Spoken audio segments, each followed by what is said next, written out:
Bharatiya Janata party से बिदके स्वामी प्रसाद मौर्य अपने समर्थकों के साथ आज समाजवादी पार्टी की सदस्यता ले रहे हैं और साथ ही साथ मंत्री दारा सिंह चौहान जो कि भाजपा छोड़ चुके हैं वो भी समाजवादी पार्टी का दामन थामेंगे। इसके अलावा खबर यह भी है कि कम से कम 10 विधायक जो भारतीय जनता पार्टी से ताल्लुक रखते थे एक वक्त में, अब वो समाजवादी पार्टी के नेता बन जाएंगे।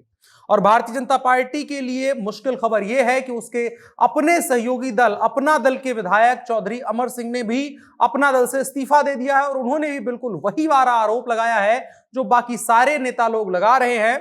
वो कह रहे हैं कि 4.5 साल से वो अपमान झेल रहे थे, कुछ काम नहीं हो रहा था और अब जाकर के जब सरकार का कार्यकाल खत्म होने का मौका आया है तब उनको याद आया है कि अब अपमान नहीं झेलना है, इसलिए भाजपा छोड़ करके सम्मान की जिंदगी जीने समाजवादी पार्टी में जा रहे हैं। इसके अलावा दलितों का खुद को नेता बताने वाले आजाद पार्टी के अध्यक्ष चंद्रशेखर ने भी समाजवादी पार्टी अध्यक्ष अखिलेश यादव से मुलाकात करी है। कुल मिलाकर के उत्तर प्रदेश की सभी विपक्षी पार्टियां एक होकर के भाजपा को हराने के लिए कमर कस चुकी हैं।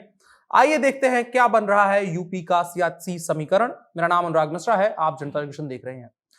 उत्तर प्रदेश की सियासत एक बार फिर से यह साबित कर रही है कि उसे लोकतंत्र में राजनीति का इंस्टीट्यूट क्यों कहा जाता है। अगर आप आसमान में बैठ करके 403 उत्तर प्रदेश की विधानसभा सीटों को देखेंगे तो आपको ये चौसर के खानों से कम नजर नहीं आएंगे और यहां आपको वो सारे दांव देखने को मिल जाएंगे जो एक कुशल शतरंजबाज चलता है। और जब चुनाव शुरू होता है तो ये खेल अपने शबाब पर पहुंच जाता है। अब आज देखिए, 10 दिनों पहले उत्तर प्रदेश की राजनीति में भारतीय जनता पार्टी का एक छत्र राज माना गया था और सारे समीकरण यही कह रहे थे कि भारतीय जनता पार्टी स्पष्ट बहुमत और बहुमत से बहुत ज्यादा आंकड़ा लेकर के उत्तर प्रदेश में दोबारा सरकार बनाने जा रही है। लेकिन 10 दिनों के बाद की तस्वीर आज की देखिए तो भारतीय जनता पार्टी के 3 मंत्री और तकरीबन 10 से 12 विधायक एक झटके में टूट करके कमजोर दिख रही 10 दिनों पहले वाली समाजवादी पार्टी में शामिल हो रहे हैं। और उत्तर प्रदेश की राजनीति एक बार फिर से अपने आप को साबित कर रही है कि आखिर क्यों उत्तर प्रदेश को दिल्ली का गलियारा कहा जाता है। आखिर क्यों कहा जाता है कि जिसने उत्तर प्रदेश की राजनीति समझ ली उसे दुनिया में कहीं भी कभी भी शासन करने से कोई रोक नहीं सकता है। एक तरफा जीत रही भारतीय जनता पार्टी के दफ्तरों में अब हड़कंप मचा हुआ है, दूसरी तरफ कमजोर दिख रही समाजवादी पार्टी अब आश्वस्त दिख रही है।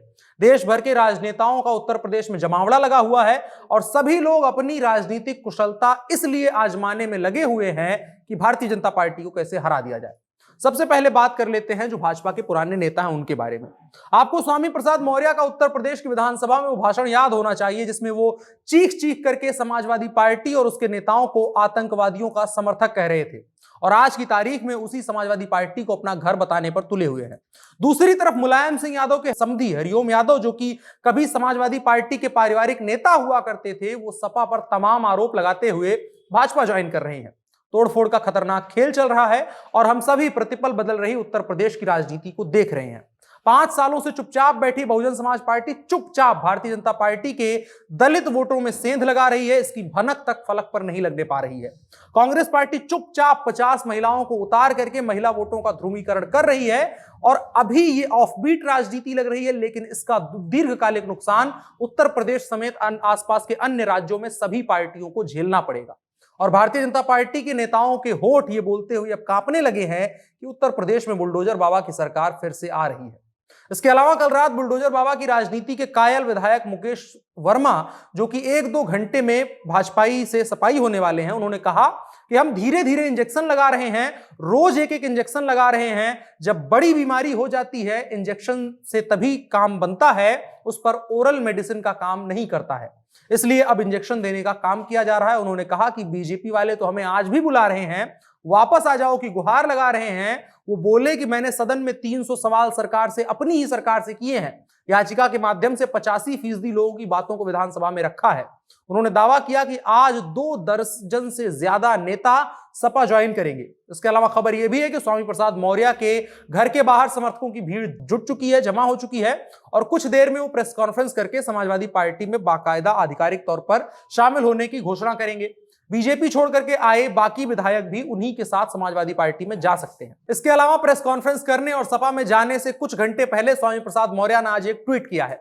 इसमें उन्होंने लिखा है, 14 जनवरी मकर संक्रांति, स्वामी का बजा बिगुल क्रांति, बीजेपी का टूटा है भ्रांति, भाजपा अंत का है शंखनादी।